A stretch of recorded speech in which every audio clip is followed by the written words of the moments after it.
Branching off what I said earlier about old games, the other day I have purchased a RGB to HDMI, what's it called, a converter, so I could play my old PS2 games again and GameCube games if I ever get in the mood for it.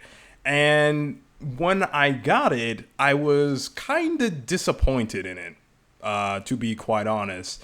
And I was disappointed because when I looked at it through an HDMI TV, the games weren't exactly how I remembered them to look. They looked a lot worse. And I didn't know that there was a specific PS2 to HDMI converter that I could buy that would give it a bit better of scaling, right? But that's on me. That's on me not doing my research beforehand. Nevertheless, I enjoyed the games. So even if they weren't at the most perfect of perfect quality, I still enjoyed the games for what they were, which is why I still have it.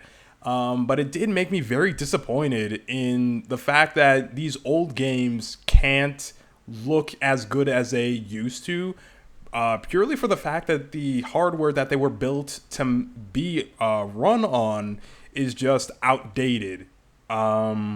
Yeah, is just outdated in terms of the design, and in some regards is failing, depending on how much use it got.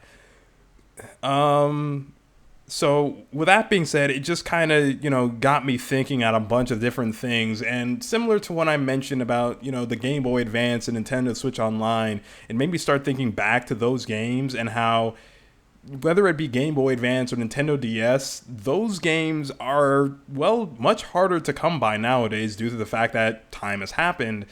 And because of that, it also it makes it harder to obtain legit copies of it, despite the fact that how popular those two systems were. What I mean by this is if you ever look on the secondhand market, and okay, you can do this as an experiment with Pokemon, for example. You will see Pokemon games that are like $10, $15, and then you'll see Pokemon games that are over $100. The reason why there are $10, $15 Pokemon games is not because the people who put them up there aren't aware that those games are expensive. It's because they made reproduction cards and or bought a reproduction card and are selling it again on eBay or Amazon or wherever they're selling it. So with that in mind, it's just it's kind of disappointing seeing the state of how these old games are treated, and in some regards how they're kind of overlooked by their developers. Again, we're talking about playing Ultimate Ninja Storm 2 here, and one of the first games I booted up was Ultimate Ninja 3, which is one of my favorite PS2 games. But it's not necessarily something that people nowadays are going to have easy access to because the Storm series is just more successful. And whatchamacallit, how do you say? Well, actually, I don't even know if there would be another reason past the Storm games are more successful.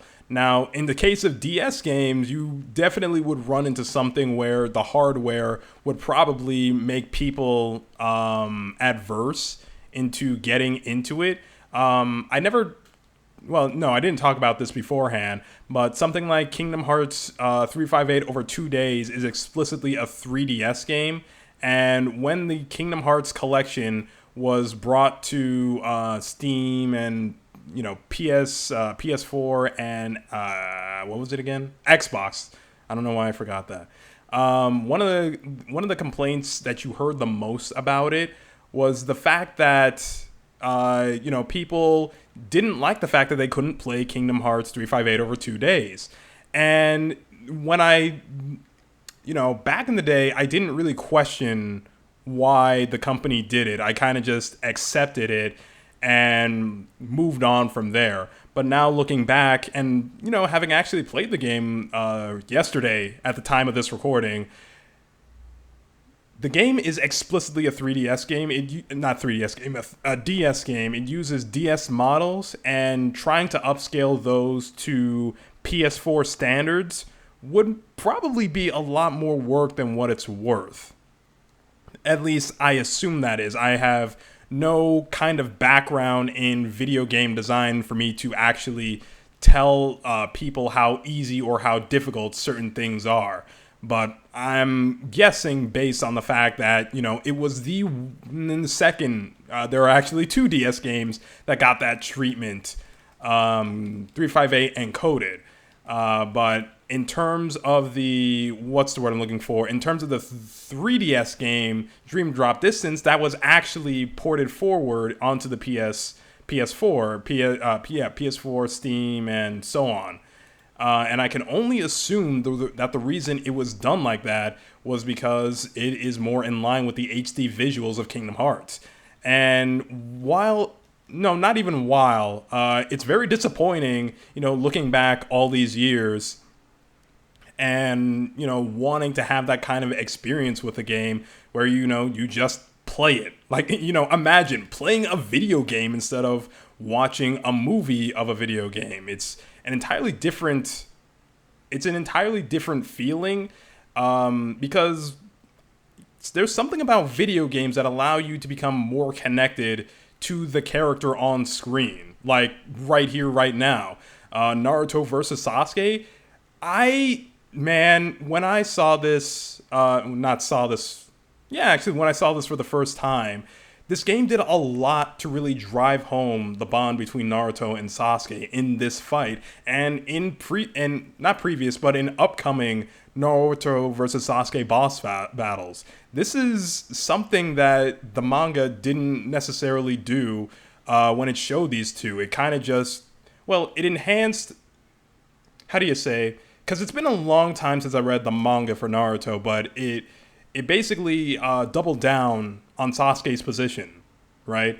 That he was just going to leave, and that in showing that Sasuke had made leaps and bounds of progress above Naruto, but CC2 took it among themselves to show these two in a much more emotional, a much closer fight than the manga did. And in that regard, I kind of feel much more emotion towards both Naruto and Sasuke through this video game. And that's not something that you can just brush away. Like, it's not something that should be looked down on just because, looked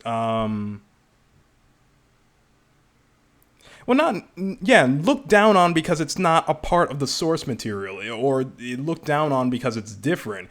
It's creating something that, a lot of people had. A lot of people like these two characters, love in some cases, but it took something that was already emotional and tried to do its own spin on it. And in some regards, I ended up loving this much more than the actual reunion with Naruto and Sasuke, because I don't know.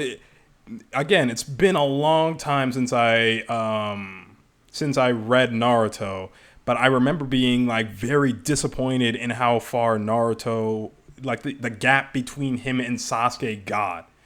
And while, not canon by any stretch of the imagination, seeing CC2 kind of give Naruto a bit of shine in the sunlight in this fight is something that I appreciate more. And I do appreciate that, in some regards, Sasuke was legitimately trying to fight is not the word that describes Sasuke in this moment at all.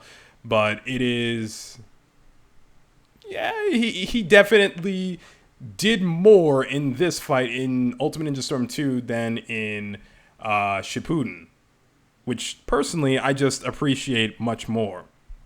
But to get back to the topic of retro games, it's just a lot harder to come by them nowadays, and I find it very disappointing that despite how big the Game Boy Advance and Nintendo DS rosters are, and how many companies made games for those systems, that it's really only Capcom and that's it. It's really only Capcom that is trying to resell those games. And with that in mind, I definitely wish that there was an easier way to access these games and play them. Because, the whole thing with these retro consoles is that, well, you gotta have them in the first place, and they're not expensive nowadays. They really aren't. But nevertheless, it's not easy. Let me choose my words carefully here. I want for there to be a way where I can play all the games of my childhood and not compromise its visual